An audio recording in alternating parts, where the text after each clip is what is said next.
बात करेंगे गॉड जो हमारे जीवन में नया करता है। और आज जब मैं हमेशा बताता हूँ ना, कंफर्मेशन खुदा देता है। आज कुछ गीत भी ऐसे थे, कुछ नवा कर गया है मेरी जिंदगी दे विच, और उसके बाद हड्डियों से समथिंग कुछ रिलेटेड था। तो वो सारी बातें परमेश्वर ने आज हमसे करनी है, तो वो कंफर्मेशन देता है, पक्का करता है कि मैं तुम्हारे लिए ये काम कर रहा हूं और ये वचन आज के लिए है। आमीन।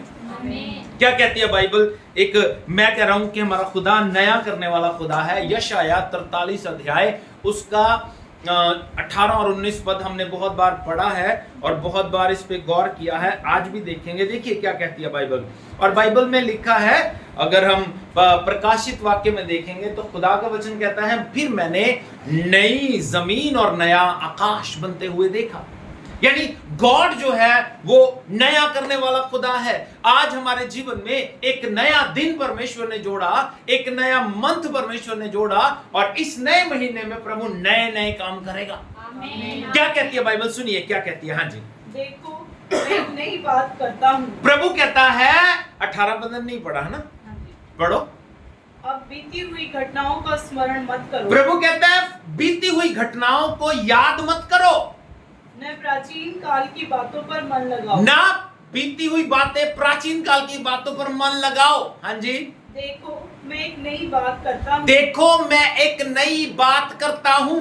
लेकिन अगर आप इसे इंग्लिश में पढ़ेंगे तो बहुत सुंदर लिखा है। 19 पद पढ़ो इंग्लिश में, NIV में और न्यू लिविंग ट्रांसलेशन में, दोनों में थोड़ा थोड़ा अंतर है, वो पढ़ेंगे, गौर करेंगे। हाँ जी, For I am about to do a brand new things. कहता I am about to do a brand new thing। हम कहते हैं ना ब्रांड न्यू, एक नई चीज है मेरे लिए। कहता मैं ब्रांड न्यू थिंग करने जा रहा हूं। और आगे बड़ा सुंदर लिखा है, इसमें बड़ा सुंदर लिखा है। क्या लिखा? See, I have already begun. कहता see, I have already begun। इसका मतलब क्या है? कि मैं उस काम को कर चुका हूं, शुरू कर चुका हूं। मतलब इट इज ऑलरेडी बिगिन। जो तुम्हारी लाइफ में होने वाला है वो होगा नहीं, वो ऑलरेडी स्टार्ट हो चुका है। इफ अगर गॉड आपको ब्लेस कर रहा है नई चीज से, वो नई चीज प्रभु ऑलरेडी स्टार्ट कर चुका है। आमीन। बाइबल क्या कह रही है? मैं उस चीज को शुरू कर चुका। लेकिन अगर हम इसको NIV न्यू इंटरनेशनल वर्जन में पढ़ते हैं तो और सुंदर लिखा है। कहता सी I am doing a new thing. मतलब ये प्रेजेंट कंटिन्यूअस टेंस है। मैं कर रहा हूं, करता जा रहा हूं, करता जा रहा हूं। इट इज नॉट कर दिया है, इट इज नॉट के होगा, ये करता रहूंगा। Every day there is a new thing. हर रोज एक नई बात तुम्हारे जीवन में करूंगा, हर रोज एक नया कार्य तुम्हारे जीवन में करूंगा। कहता now it springs up, do you not perceive it? I am making a way। मैं बना रहा हूं, बनाता जाऊंगा रास्ता। तो खुदा जो हमारा है एक नए काम करने वाला खुदा है। नया काम। आज जब प्रभु ने मुझसे ये बात की तो प्रभु ने किस पे गौर करवाया? सुनिए, इज़केल की किताब उसका 37 अध्याय बड़ी बार पढ़ा है, आज फिर पढ़ेंगे। बहुत बार पढ़ा हमने ये। हाँ जी, 37 अध्याय 1 पद से पढ़ना शुरू करेंगे।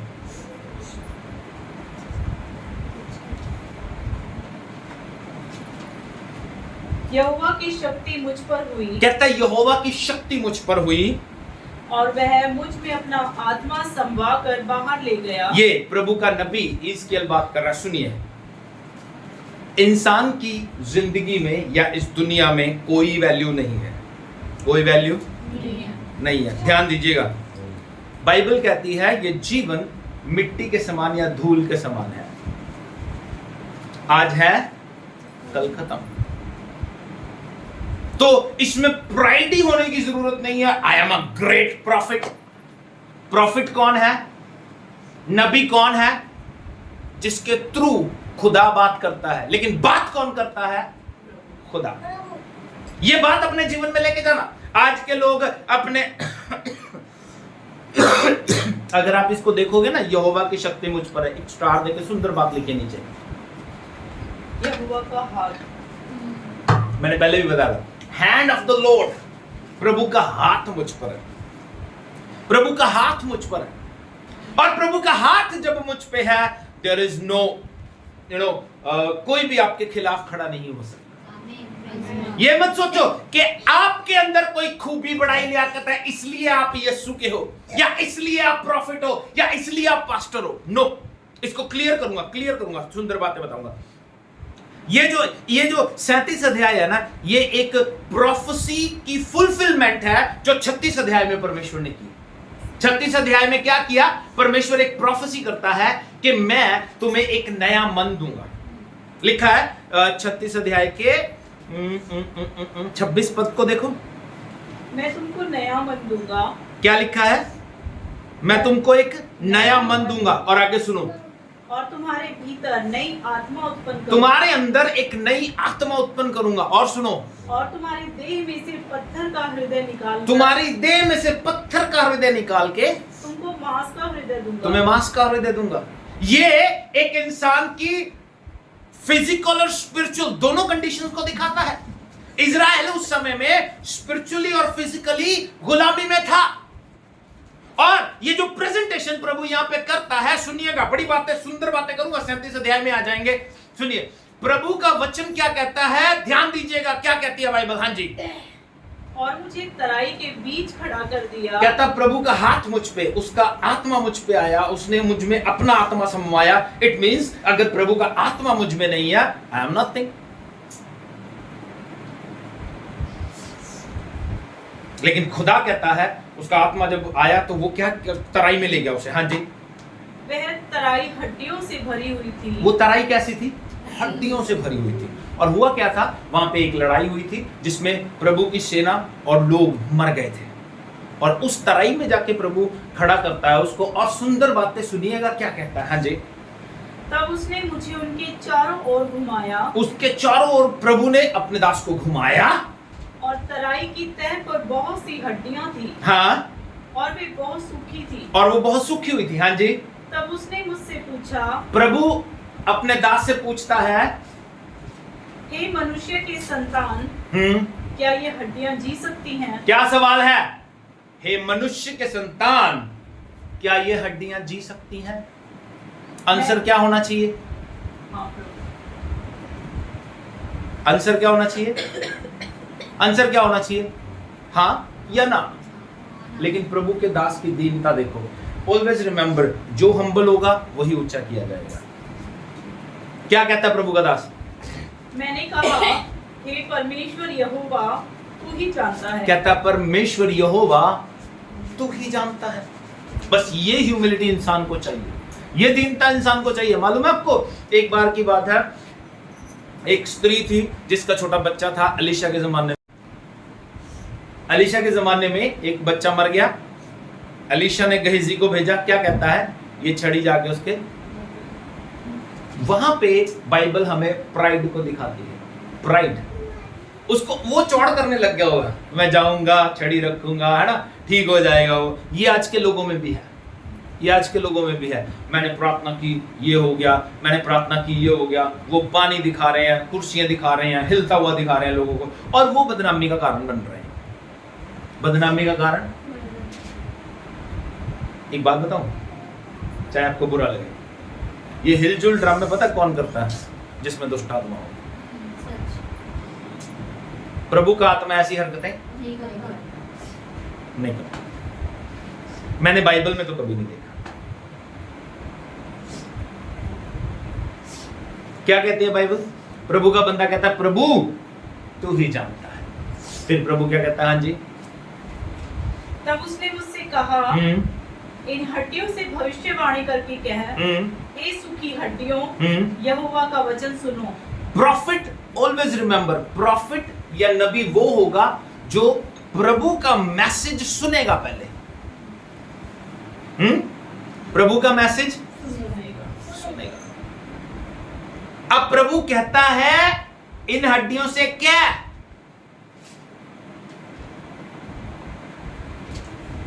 एक और नई बात बताता हूं। प्रॉफिट की जरूरत इंसान को नहीं है। प्रॉफिट की जरूरत प्रॉफिट की जरूरत खुदा को है। किसको है? खुदा को क्यों है प्रॉफिट की जरूरत?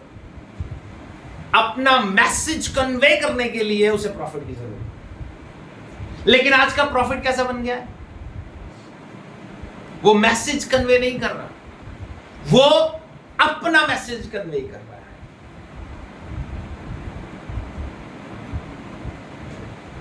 अपनी मर्जी के नियम है उनकी लाइफ में। अब खुदा, क्या खुदा खुद उन हड्डियों में जान नहीं डाल सकता? डालनी तो उसी ने है ना, डालनी तो उसी ने है। तो फिर ईजकेल की जरूरत क्यों पड़ी? ईजकेल की जरूरत क्यों पड़ी? ईजकेल की जरूरत क्यों पड़ी? ताकि वो दिखा सके कि मैं नई बातें करता हूं और मैं प्रभु के लोगों को इस्तेमाल करता हूं। खुद भी कर सकता हो, खुद भी कर सकता हो। बाइबल में लिखा है, बाइबल में लिखा, सुनिएगा। सृष्टि की रचना परमेश्वर ने अकेले की?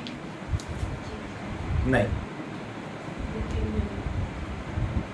प्रभु के समय में, उस समय में बाइबल बताती है बाप, बेटा और पाखरू तीनों थे।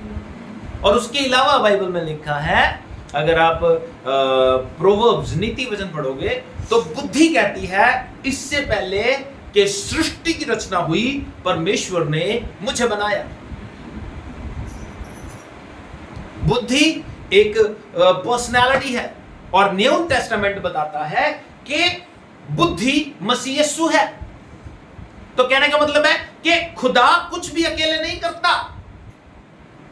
आज भी अगर उसे अपना मैसेज कन्वे करना है तो वो डायरेक्ट बात कर सकता है। मालूम है आपको, बाइबल में कभी भी प्रभु ने डायरेक्ट बात नहीं की। कितनों से की? एक आधा इंसिडेंट होगा, कितनों से किया प्रभु ने बात?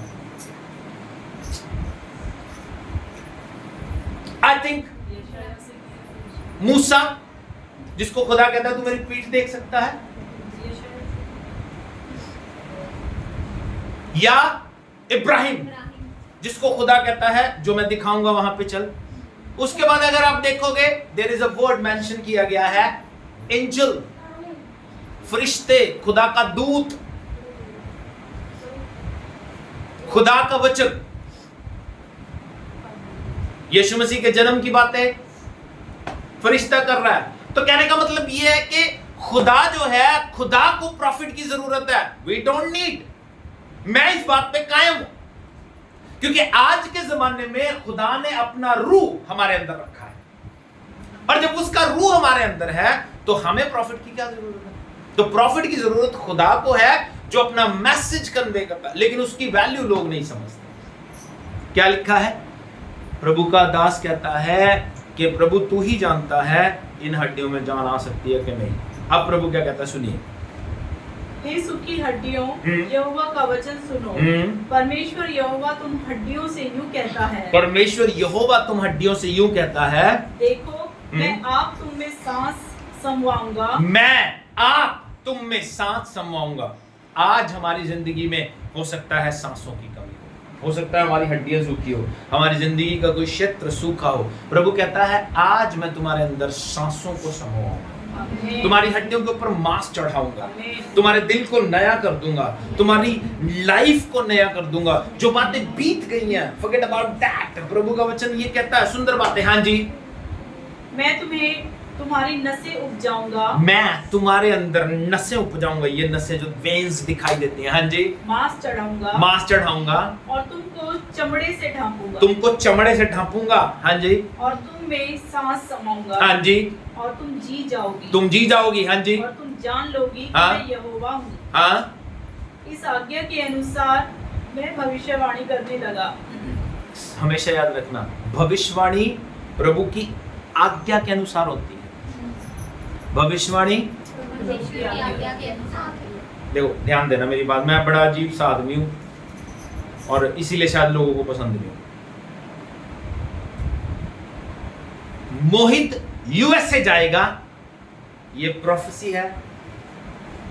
क्या प्रभु चाहता है ये यूएसए जाए? क्यों?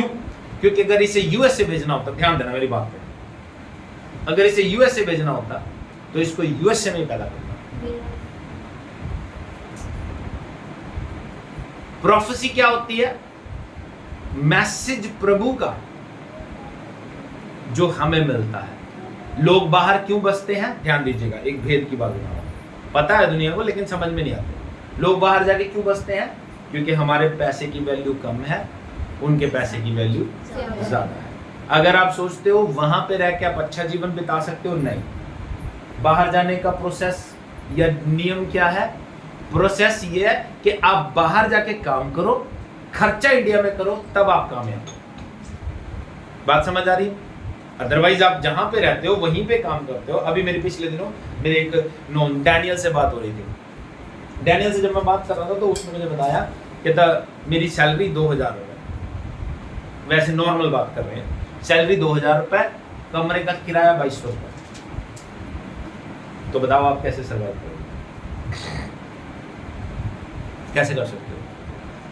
वो तो प्रभु का शुक्र है कि उसकी वाइफ काम करती है ना, तो उससे एडजस्टमेंट होती है, लाइफ ऐसे चलती है। लेकिन अगर आप सोचते हो तो अगर हम यहीं पे रह के मेहनत करेंगे तो जितना आप कमा रहे हो, मालूम आपको एक पंजाब में या पटियाला में 8-10 हजार रुपए सैलरी मिलेगी, लेकिन वैसे ही आपका खर्चा है तो वो इनफ है वो। लेकिन अगर आप सोचो चंडीगढ़ जाके दिल्ली जाके काम करोगे तो आपको सैलरी वहां पे ज्यादा मिलेगी, सैलरी, लेकिन वैसा खर्चा भी तो होगा। तो बात समझ आ रही है? तो ये गॉड की योजना नहीं है कि आप बाहर जाओ, ये हमारे अपने प्लान्स होते हैं कि हम अपनी लाइफ में ग्रो होना चाहते हैं, हम पैसा ज्यादा कमाना चाहते हैं, इसलिए हम बाहर चले जाते हैं। तो गॉड प्रॉफिट को क्यों यूज करेगा कि तू यूएसए जा रहा है? गॉड नहीं चाहता ये बात, ये प्रोफेसी गॉड की तरफ से नहीं है। गॉड क्या चाहता है? तुम्हारा क्षेत्र जो उजड़ा हुआ है उसे नया करे, तुम्हारी लाइफ जो नाश हो रही है उसे नया करे, तुम्हारे घर में जो गड़बड़ी है, दुष्ट आत्मा काम कर रही है, शैतान का काम हो रहा है, उसे खत्म करके तुम्हारी लाइफ को नया करे। ये काम है परमेश्वर का। इसके अलावा क्या है? बाइबल ये कहती है, सुनिए, मैं ये कह रहा हूं कि ये इजराइल की या हमारी लाइफ की कैप्टिविटी, ये गुलामी को दिखाता है कि हम स्पिरिचुअली फिजिकली गुलामी में हैं। प्रभु चाहता है कि हमारी स्पिरिचुअल लाइफ और फिजिकल लाइफ नई हो जाए, नया कुछ काम हमारी जिंदगी में हो, न्यू ब्लेसिंग्स आने वाली है हमारी लाइफ में, नए नए काम परमेश्वर हमारे लाइफ में इस मंथ में करेगा। क्या कहती है बाइबल आगे सुनिए। हाँ जी, इस आज्ञा के अनुसार मैं भविष्यवाणी करने लगा। मैंने कब भविष्यवाणी की? आज्ञा के अनुसार। आज की भविष्यवाणी कैसे होती है? बिना आज्ञा, बिना आज्ञा। आज की भविष्यवाणी ऐसी है। तो आज के टाइम में भविष्यवक्ता की हमें जरूरत नहीं है। गॉड, अच्छा एक बात और बताता हूं, गॉड किसी को भी इस्तेमाल कर रहे हैं। कितने लोग देबोरा को जानते हैं? कितने लोगों को पता है देबोरा कौन थी? ओल्ड टेस्टामेंट की फर्स्ट प्रोफेटिस, पुराने नियम की पहली भविष्यवक्ता, जिसको प्रभु ने इस्तेमाल किया। मालूम उसको क्यों इस्तेमाल किया? अब याद ध्यान देना मेरी बात पर। जब आदमी ने इनकार कर दिया कि मैं प्रभु के लिए कुछ नहीं करूंगा, तो प्रभु कहता मैं औरत को इस्तेमाल करूंगा। वो थी देबोरा। सुनिए मेरी बात सुनिए, गॉड ने अपना काम करना है तो वो किसी को भी इस्तेमाल करेगा। मालूम आपको शमूएल के गधे घूम गए, यू रिमेंबर?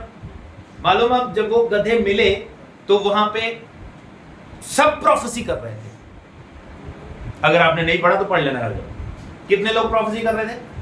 जो वहां पे जाता था वो ही प्रोफेसी करने लग जाता। इसका मतलब प्रोफेसी किसी इंसान की खूबी बड़ाई लियाकत से नहीं होती। प्रोफेसी जब उसका आत्मा आपके अंदर समाता है, जब उसका हाथ आपके ऊपर आता है, तब आप प्रोफेसी करना शुरू कर देते हो। बाइबल कहती है, खुदा का वचन शुरू कहां से करता है? उसका हाथ मुझ पे आया और उसने अपना रूह मुझ में समवाया और मुझे एक तराई में ले गया। उसका रूह समाएगा, उसका आत्मा जब आप में समाएगा तब आप प्रोफेसी कर सकते हो। अदरवाइज दुनिया की बातें कर सकते हो, डांस कर सकते हो, नाच सकते हो, उल जलूल काम कर सकते हो, तो वो प्रभु के काम नहीं है। सुनिए क्या कहती है बाइबल आगे। हाँ जी। और मैं भविष्यवाणी कर ही रहा था हाँ कि आहट आई, हाँ भूडोल हुआ, हाँ, और वे हड्डियां इकट्ठी होकर हड्डी से हड्डी जुड़ गई। ये भी अमेजिंग है, ये भी अमेजिंग है। ध्यान देना, मेरी बात का ध्यान देना। ये नहीं कि मेरी हड्डी अजय की हड्डी से जुड़ जाए, इसी को तो गॉड कहते हैं। जिसकी हड्डी थी उसी से जुड़ गए। ये नहीं कि मेरा सर अजय की जगह लग गया, नहीं, जिसका है उसी पे लगा। और प्रभु कहता है तुम्हारी नसें बनवाऊंगा, वेन्स बनाई, मांस चढ़ा बॉडी पे, एक जीवित इंसान बना। ये लिखा है बाइबल में, सुनिए आगे। हाँ जी। मैं देखता रहा, हाँ मैं देखता रहा, अमेजिंग था ये। हाँ जी। कि उनमें नसें उत्पन्न हुई, नसें उत्पन्न हो रही हैं उनकी, वो देख रहा है, अमेजिंग। मांस चढ़ा और वे ऊपर चमड़े से ढक गई, वो चमड़े से ढक गई हड्डियां, परंतु उनमें सांस कुछ न थी। उनमें सांस नहीं थी, उनमें सांस नहीं थी। हाँ जी। तब उसने मुझसे कहा, हे मनुष्य की संतान, हिजकेल, मनुष्य के संतान, सांस से भविष्यवाणी कर। क्या कर? सांस से भविष्यवाणी कर। सांस से भी भविष्यवाणी कर। यूज मैं तुझे ही करूंगा। सांस फूंकने का काम किसका है? ध्यान दीजिएगा, जब फर्स्ट आदम परमेश्वर ने बनाया, अपने हाथों से बनाया, बाइबल कहती है उसमें श्वास फूंका गया और वो जीवित प्राणी बन गया। अब यहां पे प्रभु कहता है मैं इंसान को इस्तेमाल करूंगा। इंसान से प्रोफेसी करवाई, बॉडीज तैयार हुई। अब प्रभु कहता है अब सांस से प्रोफेसी कर कि इनमें समाए और ये जीवित प्राणी बन जाए। और वैसा ही हुआ। हाँ जी। हे मनुष्य की संतान, हाँ, सांस से भविष्यवाणी कर। सांस से भविष्यवाणी कर। और सांस से भविष्यवाणी करके कह, हाँ, हे सांस, परमेश्वर यहोवा यूं कहता है, हाँ, चारों दिशाओं से आकर हाँ, इन घात के हुओं में समा जा, हाँ, कि ये जी उठे। हाँ, उसकी इस आज्ञा के अनुसार मैंने भविष्यवाणी की, तब सांस उनमें आ गई और वे जी कर अपने पांवों के बल खड़े हो गए और एक बहुत बड़ी सेना हो गई। ठीक है जी। आमीन। कब? जब प्रभु के दास ने प्रोफेसी की। पहले आदम को प्रभु सांस देता है, बाइबल कहती है वो एक जीवित प्राणी बन गया। दूसरे आदम को या दूसरी सेना को प्रभु अपने दास के जरिए क्रिएट कराता है, तब प्रभु का वचन कहता है तब वो जीवित प्राणी बन गए और एक बड़ी सेना बन गई। लोगों की उजड़ी हुई जिंदगियों को आप बसाओगे। आमीन। प्रभु का वचन कहता है, प्रभु का वचन मालूम पढ़ा आपने? यशाया 60 अध्याय, sorry 61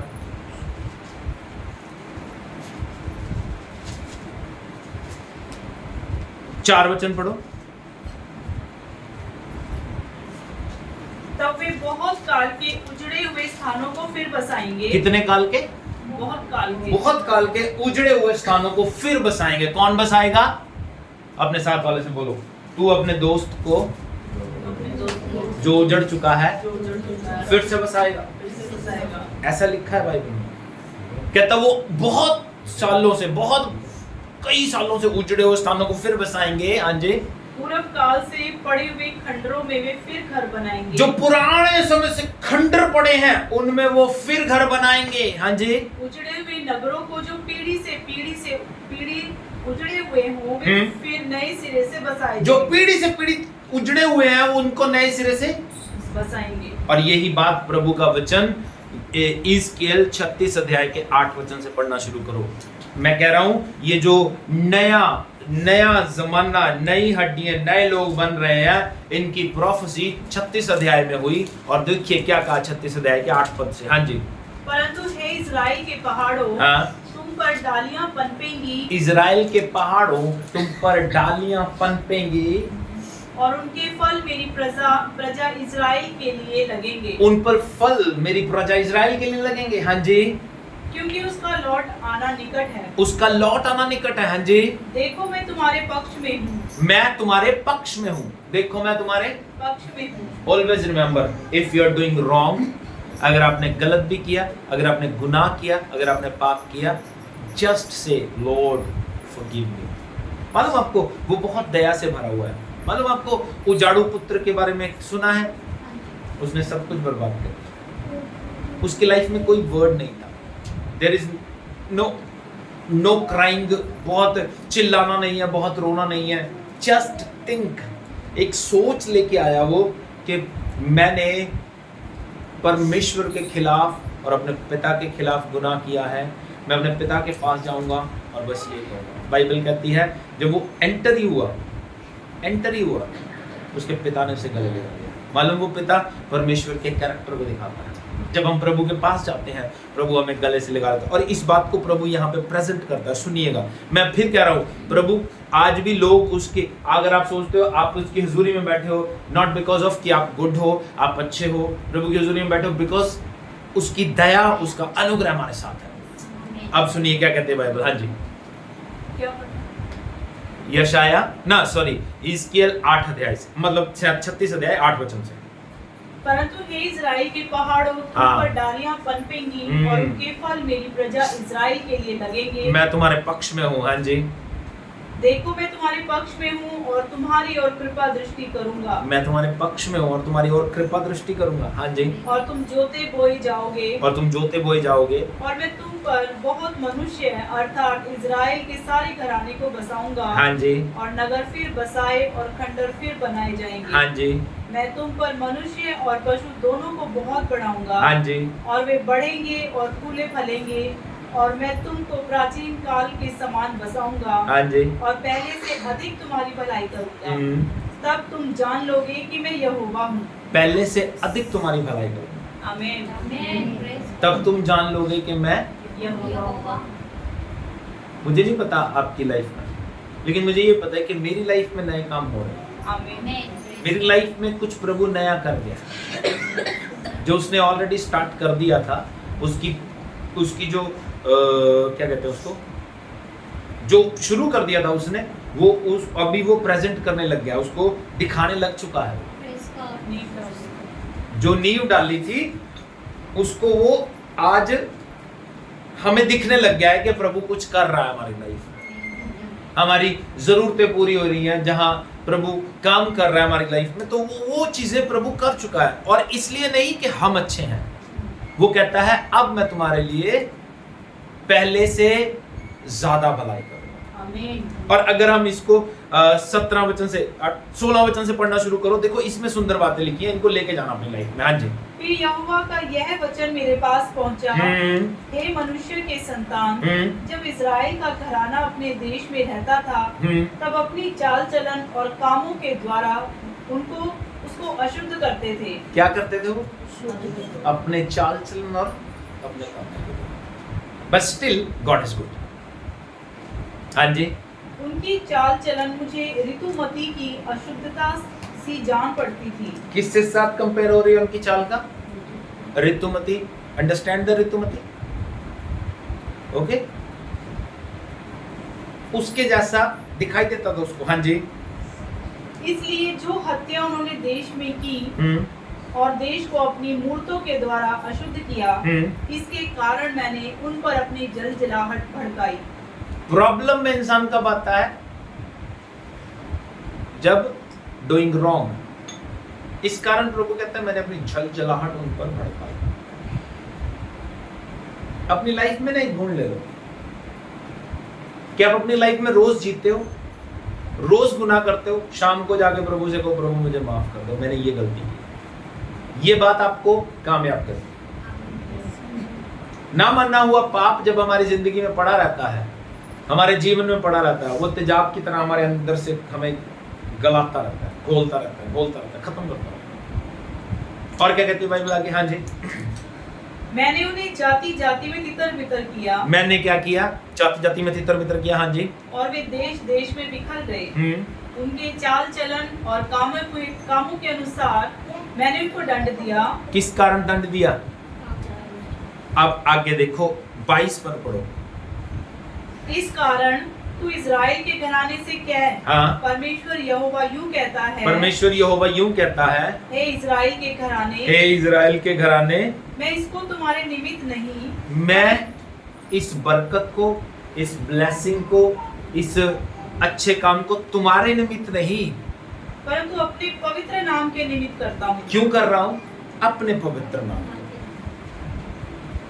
if God is good, तो वो इसलिए कर रहा है क्योंकि वो अच्छा ही है। मालूम आपको एक बात बताता हूं, एक बात बस बोल के समाप्त करो। सुनिए, एक बार एक व्यक्ति, मैंने पहले भी बताई थी ये स्टोरी, मैंने कहीं सुनी, देखी थी, देखी थी कि सुनी थी। एक व्यक्ति एक बिच्छू रोड पे जा रहा था, उस बिच्छू को उठा के साइड में रख देता था। जब भी उसे उठाता था तो वो उसे डंक मार लेता था, और वो फिर बिच्छू रोड पे चला जाता था, और वो बिच्छू उठा के साइड में रखता है, और वो फिर उसे डंक मार लेता है। कोई बंदा उसे कहता है कि तू बार बार इसको बचाना क्यों जा रहा है जबकि वो तुझे डंक मार रहा है? तो वो क्या कहता है? कहता है अगर वो अपना स्वभाव नहीं छोड़ रहा तो मैं अपना स्वभाव क्यों छोड़ूं? ऐसे लोग बहुत कम होते हैं। अब प्रभु क्या कहता है? मैं इसलिए तुम्हारे साथ अच्छा नहीं कर रहा कि तुम अच्छे हो। तुम्हारी तो बुराई, अगर आप हिजकिय्याह 36 अध्याय पढ़ोगे तो पता चल जाएगा आपने क्या कुछ किया है। लेकिन कहता है मैं इसलिए कर रहा हूं। किस लिए? अपने नाम। मैं क्यों कर रहा हूं? अपने नाम की। मैं ये क्यों कर रहा हूं? मेरा नाम यहोवा है, मैं भला हूं, मेरा भलाई का काम करना है। अगर प्रभु न्याय करता तो पूरी दुनिया, मालूम आपको प्रभु ने पहली बार दुनिया को नाश क्यों किया था? Because of sin. आज भी दुनिया में उस जमाने से ज्यादा पाप है, तो प्रभु नाश कर सकता था, लेकिन प्रभु ने उपाय क्या निकाला? अपने बेटे को कुर्बान किया। ये उसकी गुडनेस है। उसने अपने लहू को बहाया, ये उसकी गुडनेस है। ये उसकी भलाई है कि उसने हमारे लिए अपने जीवन को दिया ताकि हम जी सकें। तो ये इसलिए नहीं हुआ कि हम अच्छे हैं, ये इसलिए हुआ कि वो अच्छा है। इसीलिए हम लोग कहते हैं God is good and all the time. तो वो परमेश्वर हमारे लिए भला है, अच्छा है, चंगा है। और क्या कहता है? दोबारा ये वचन पढ़ के समाप्त कर देंगे। मैं अपने नाम के निमित्त कर रहा हूं। हाँ जी। हे इज़राइल के घराने, मैं इसको तुम्हारे निमित्त नहीं, मैं इसको तुम्हारे निमित्त नहीं, परंतु अपने पवित्र नाम के निमित्त करता हूँ। मैं अपने पवित्र नाम के निमित्त करता हूँ, जिसे तुमने उन जातियों में अपवित्र ठहराया। तुमने क्या किया? उन जातियों में अपवित्र। अपवित्र ठहराया। फिर वो जाति देखेंगी ना कि यार ये कैसे चल रहा है, लेकिन इनका भला, फिर परमेश्वर फिर भी बड़ा है। एक गीत गाते थे ना, क्या दी सयोनी यहोवा ने ले आंदे जा छुड़ा, उसमें एक स्टेंजा है। वो लोग कहते हैं कि तुम्हारा परमेश्वर भला है। लोग कहते हैं। डैनियल, शद्रक, मेशक, अबेदनगो को जब खुदा ने बचाया उनको, तब वहां का राजा कहता है कि तुम्हारा परमेश्वर जिंदा है। Not because of our goodness, वो उसकी भलाई के लिए। प्रभु का वचन कहता है वो दया से भरा हुआ, क्षमा की खान है, माफ करने वाला खुदा है, अनुग्रह से भरा हुआ है। ये सच है। अगर हमारे अपनी जिंदगी में देखें तो हम अच्छे नहीं है। रोज हम गुनाह करते हैं। किसी ने बड़ा सुंदर कहा, कहता रोज मैं गुनाह करता हूं और खुदा को भूल जाता हूं। हाँ? मैं रोज गुनाह करता हूं और खुदा को भूल जाता हूं। और फिर कहता है कि खुदा मेरे गुनाह को माफ करता है और गुनाह को भूल जाता है। अमेजिंग है वो, अमेजिंग है। मैं खुदा को भूल जाता हूँ और गुनाह करता रहता हूँ। मैं भूल जाता हूँ कि खुदा मुझे देख रहा है, वो नोटिस कर रहा है। मैं भूल जाता हूँ, लेकिन फिर भी वो माफ कर देता है और वो मेरे गुनाह को भूल जाता है। बस प्रभु का वचन कहता है मैंने तेरे गुनाह को अपनी पीठ पीछे फेंक दिया। और प्रभु इस नए महीने में नए नए काम, नई नई बातें हमारे लिए कर रहा है। ये समथिंग न्यू जो आपकी लाइफ में होने वाला है।